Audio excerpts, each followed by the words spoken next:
So I've got 2 packages today, but before we do that, we should probably go through non-anime stuff. So I got 2 Wii U video games. I caught up on one thing that's been on my, well, I've heard good things about it and wanted to play it. Supposedly this is pretty good. And then I got a Watch Dogs for the Wii U just because I get the impression it's maybe somewhat sandbox-ish, and I wanted to be able to play with those. Next up, I've got the Phantom Tollbooth. I've never seen it before, so I've been quite curious about it, and that was a Christmas present to me from Charles from the DVD Collection subreddit, as was this, the Harryhausen Collection, which has 3 films that have been colorized. DVDs have angles for non-colorized versions, and this is a certificate to also indicate that this set is legit, and this is actually a pretty legitimate figure. I mean, I don't think any of my anime figures are anywhere near as heavy as this thing. So this thing is pretty solid, pretty awesome. As for the 3 movies, I'm not very familiar with him, but we've got It Came From Beneath the Sea, Earth vs. the Flying Saucers, and 20 Million Miles to Earth.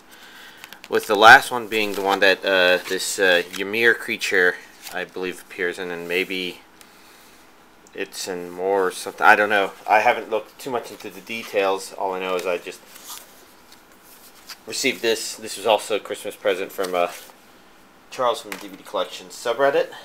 The idea being that he really likes those movies, and so he got me one thing that I do like and one thing he really likes, and I'm quite curious about it. The Harryhausen Collection is his favorite director or something like that. So we're gonna watch those at some point. But yeah. Before that, there's getting all this anime out of the way. And there we go.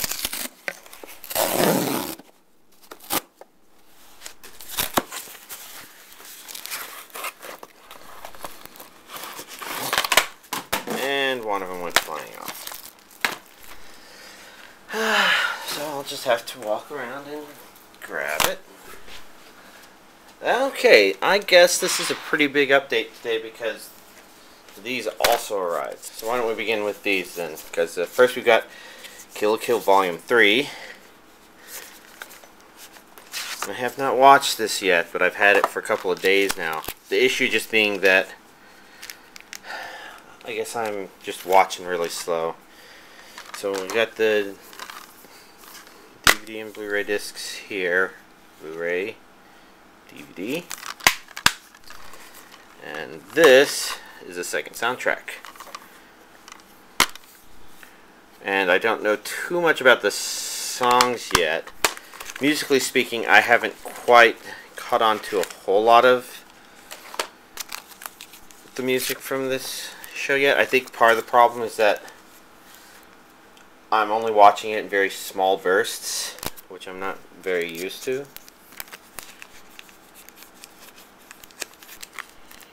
And I'm having trouble, there we go,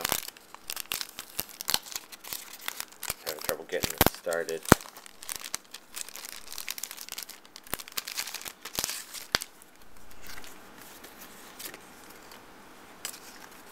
I'm guessing maybe these are related to the Japanese covers or something like that.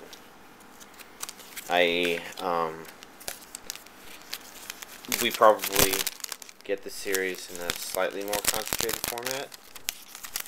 I'm trying to remember. Maybe that's not always the case.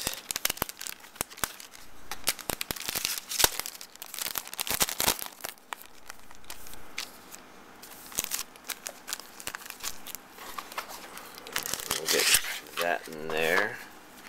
Next up, we've got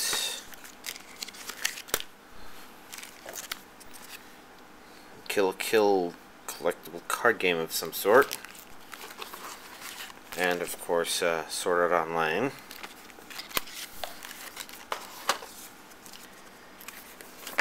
We've got a poster.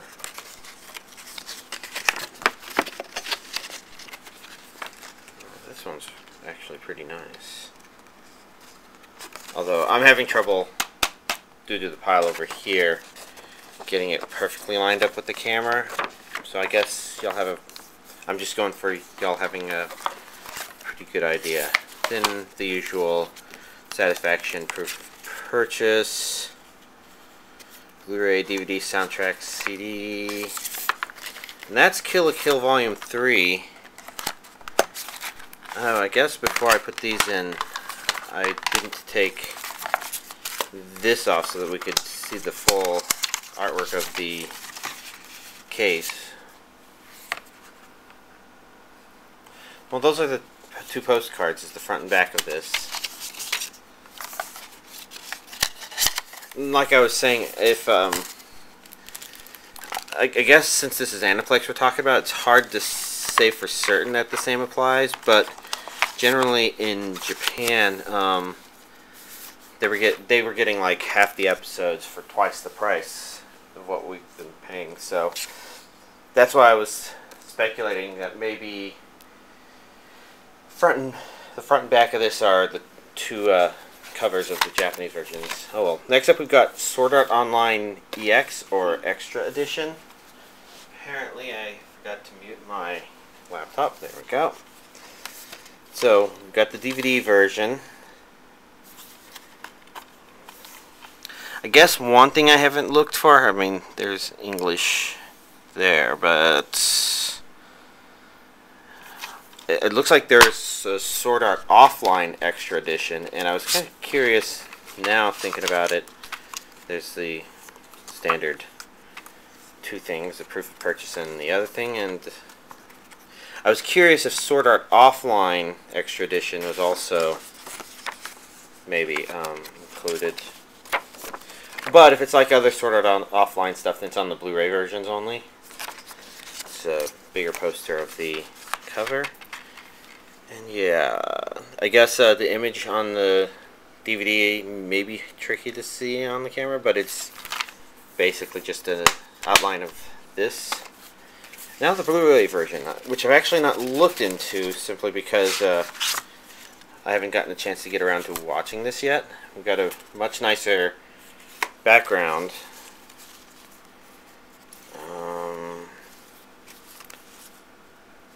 Okay, so the poster in the Blu-ray version is apparently an even bigger version of this one, and completely different back here. And then the thing that looks like the other side of the poster that was in the DVD version, this is actually a special booklet apparently, which appears to have your standard booklet sort of stuff in it, but I don't know. Since I haven't watched this yet, I kind of don't feel like poking around just yet. It's a lot easier to see the artwork here. Now that I think about it, the DVD and Blu-ray versions were kind of similar, where they had the same artwork on the disc, but you couldn't really see it too clearly until on the DVD version.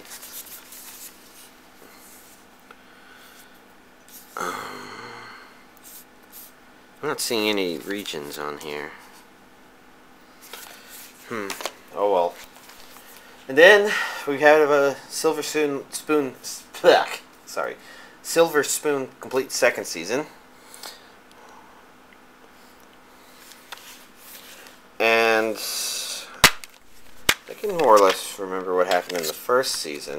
Just your standard proof of purchase and quality thing. And 3 discs. Hopefully, content-wise, it'll be interesting. Let's see, we've got the Blu-ray version of Hidamari Sketch SP, which is a special. That's X special. Okay, right there. Looks like it's region A only, and Japanese with English subtitles only, which is to be pretty expected. Nice and straightforward. This is another Blu-ray release of something they released previously on DVD, region A, Japanese only.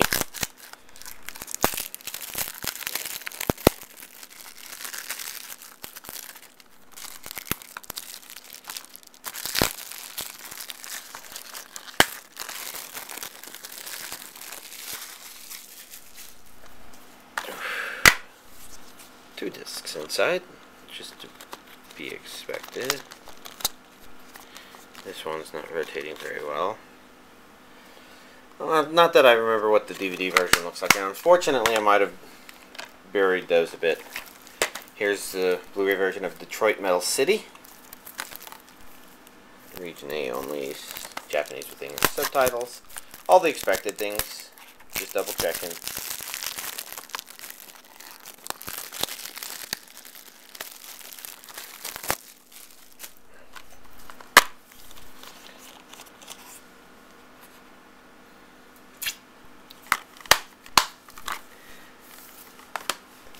Probably not going to prioritize rewatching it, but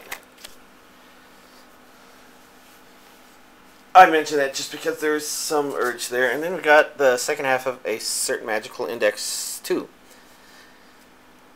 And there's Accelerator and Last Order, and I don't know who that is. And this is the real problem. As you can see, Silver Spoon, I really want to watch the second season of that, and I really want to watch Kill Kill and Sword Art Online Extra Edition. But I'm currently in the middle of, well, Infinite Stratos 2 essentially, although technically I'll talk about that in a little bit.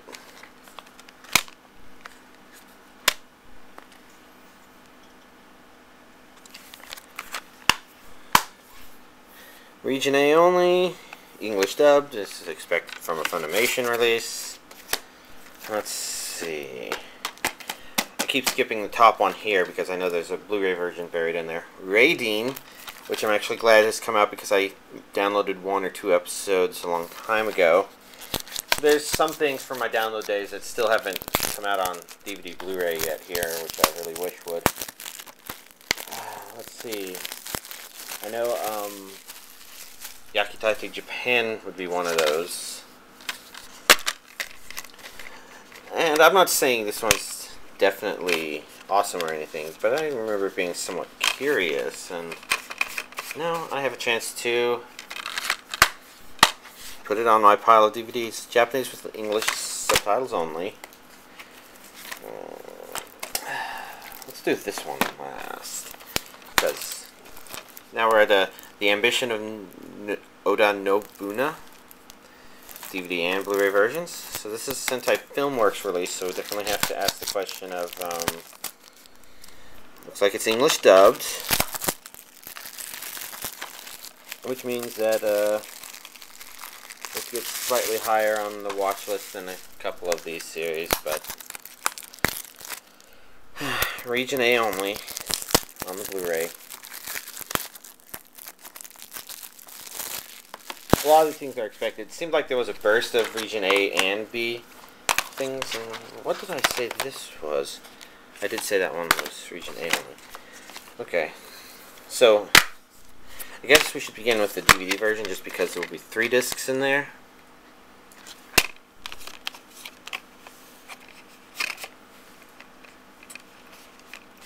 And because when we open the Blu-ray version, we're going to find disc 1 is the same.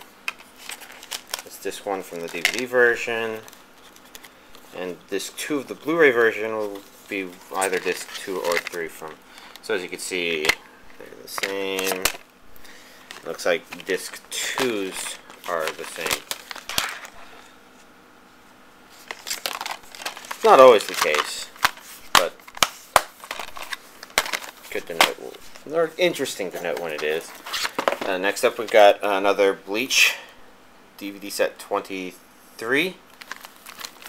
See, this pile's getting tall enough. That's why I'm thinking, for the thing I'm saving for last, we could probably do it where we can see it a bit better, just because that one's going to be something that people find pretty noteworthy. Pretty simple innards. Nothing too bad. if you want to get some Bleach, that's especially good. So let's, I'm actually going to put these on the table over here so that we can take a close look at the Cowboy Bebop Complete Series. I think this is a Blu-ray DVD collection. 5 DVDs, 4 Blu-rays, Region A, and then of course it'll have the dub. I don't know what kind of sane person wouldn't try and would forget the dub, since a lot of people actually feel like the dub for this series is better than sub.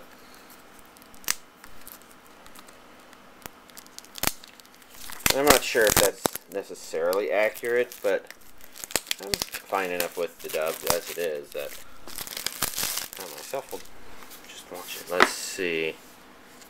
Yeah, there we go. That's what I thought. This is a piece of paper with information on it, and this is what the set really looks like. It opens like this, because I think this might be an Amazon exclusive or something like that. So along, but I'm not certain about that. So along those lines, a 52-page art book. Now the quality of this paper is not what I'm used to feeling with art books. It feels a little more coarse, I guess. Not bad, just not what I'm used to feeling. So I'm mentioning that to y'all. I guess it's more like, I think there's a lot of what do they call this? Sketchbook. Looks like character sketches and ideas in there. And then we got the actual content itself. There we go. DVD. DVD, DVD, DVD, DVD. Now we've got Blu-ray, Blu-ray, Blu-ray, and Blu-ray. And you can kind of see the, it looks like it's a little potentially invertible if you want. There we go, there's Cowboy Bebop.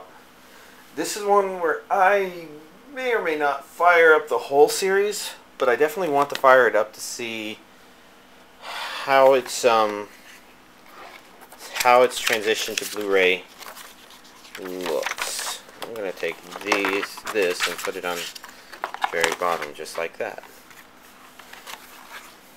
Bam. Alright, now if I add this pile back in, we can do the final one shot of all of this week's anime DVD collection update, and wow, it's a nice big update with actually lots of really watchable stuff in it, which may or may not be relevant simply because well, looking at the stuff I've watched, apparently it's only been a couple things. I mean, part of it is well, I don't know. I guess most of it is just when you're doing Minecraft, sometimes you do something that's so intense that you just really can't even watch a dubbed anime. For example, dragging 11 horses across half the map. And doing that 2 or 3 more times. But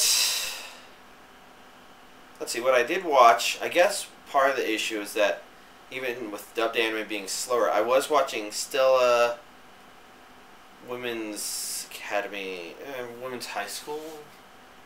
Oh well, the C-Cubed one that I started watching last time, and I mentioned cute girls doing cute things, but I hadn't quite picked up on the fact that it was actually beginning to have an overall story, and it was pretty watchable, but it was also kind of uncomfortable. Although if I were to make a comparison, I wouldn't say it was as uncomfortable as Jingle All the Way. I mention that just because the DVD collection subreddit's doing movie party stuff, and Jingle All the Way was what we watched last night. And that movie is just so stressful for me to watch.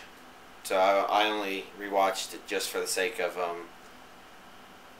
being a part of the 12 DVD collection days of movie parties thing.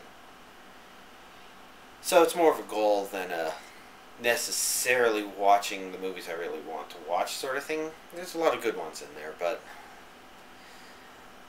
I guess there's kind of similarity between C-Cubed and Jingle All the Way insofar as there's an element, there's just continuous elements of both where you can just see characters not thinking and intentionally just making bad decisions. Jingle All the Way is maybe a bit worse about it, but C-Cube kind of has that element underneath it. And I think the thing that makes it really annoying is, you know, one of the characters completely sees all this stuff happening and they just keep their mouth shut the whole time. And the anime doesn't give us any reassurances that she's maybe doing something. Like, they never had her say, well, I never mentioned that you were making these mistakes because I needed you to realize yourself that you were making them.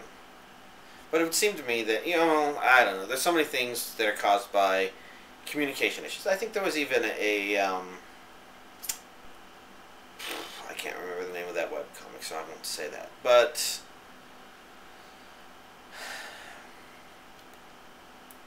that said, I'm actually surprised that it's rated as low as it did. I guess a lot more people found it stressful as well, perhaps. But in the end, it kind of came back together a bit. This isn't like this RoboCop remake where at first you're watching it and you're like, okay, movie, you're just forcing too much information into my head and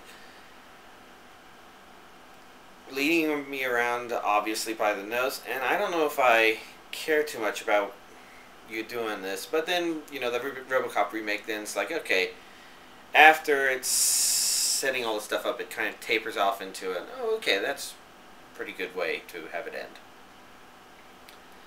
So, I wouldn't say that C-Cubed is necessarily on that level. It just mostly went to, okay, this is okay. And I had noticed that it was animated by Gainax, and I guess it took me a while before I started realizing just how the character designs were pretty Gainax-y.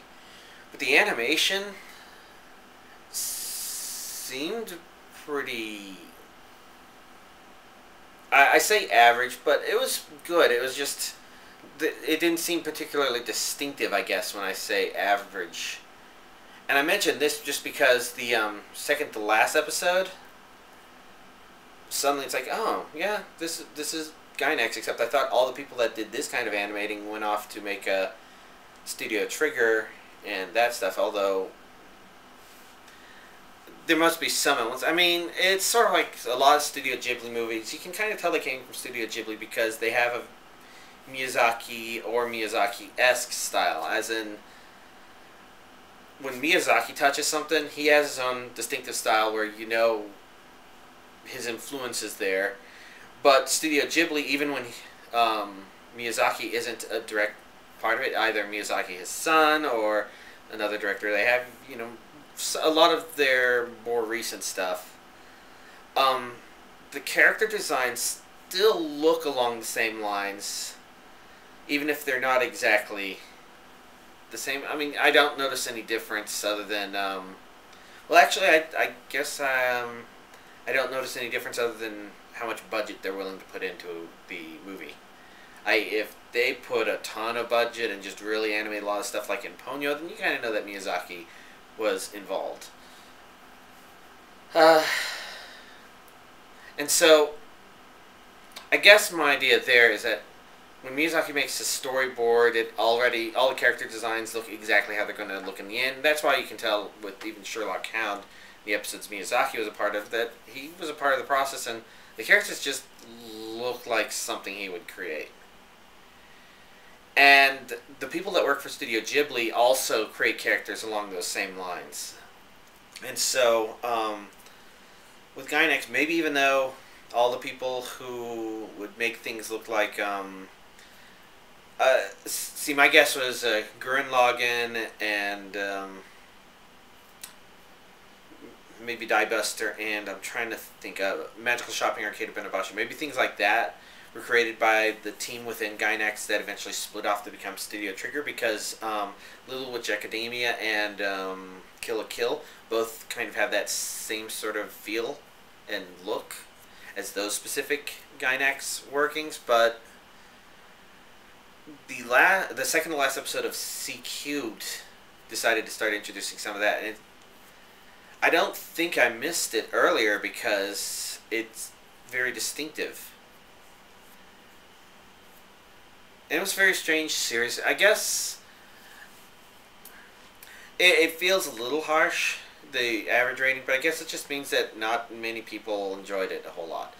Which is not to say that it's not enjoyable. I would think that it would have more broad appeal than Diabolic Lovers, which I mentioned last week as probably being more limited in terms of accessibility, but still pretty watchable on its own, especially for people who really like the kind of material it explores, I guess.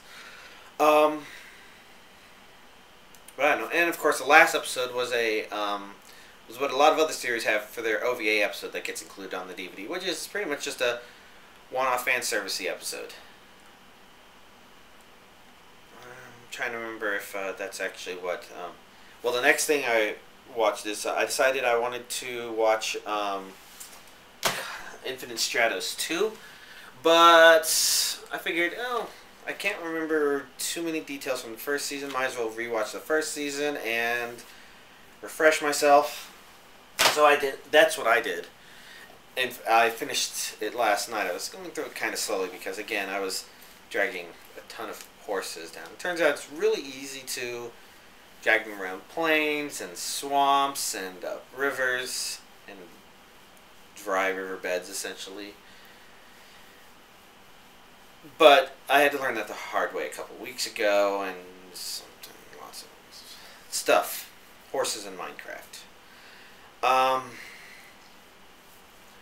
But now that most of that stuff's done and I'm doing a digging project in order to get some slime farms up and running, just because there's a huge cluster of slime chunks right next to each other, like 6 of them in a T formation sort of thing. Pretty incredible. I'll see what I can do with that.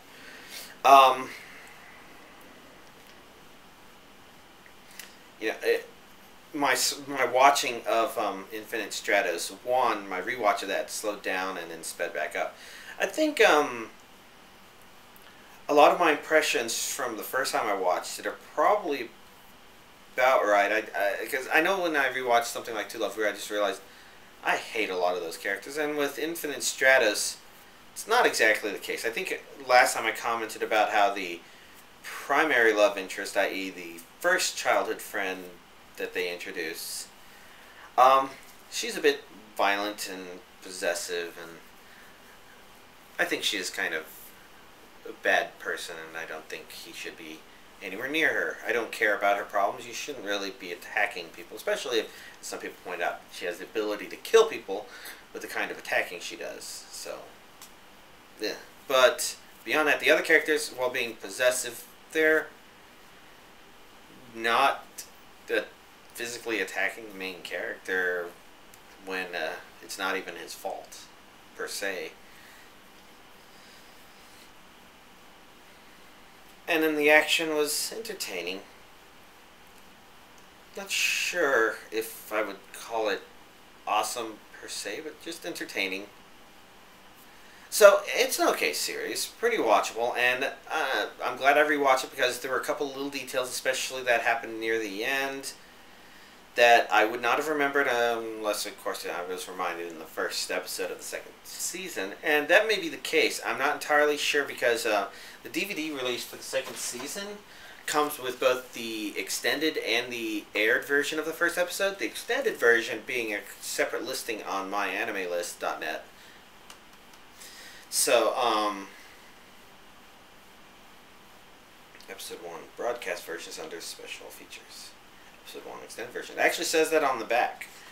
So, it'll be interesting to watch the extended first episode. I'm not entirely sure what's going to be new about it, just because I will not have watched the original broadcast episode 1. And I would, but...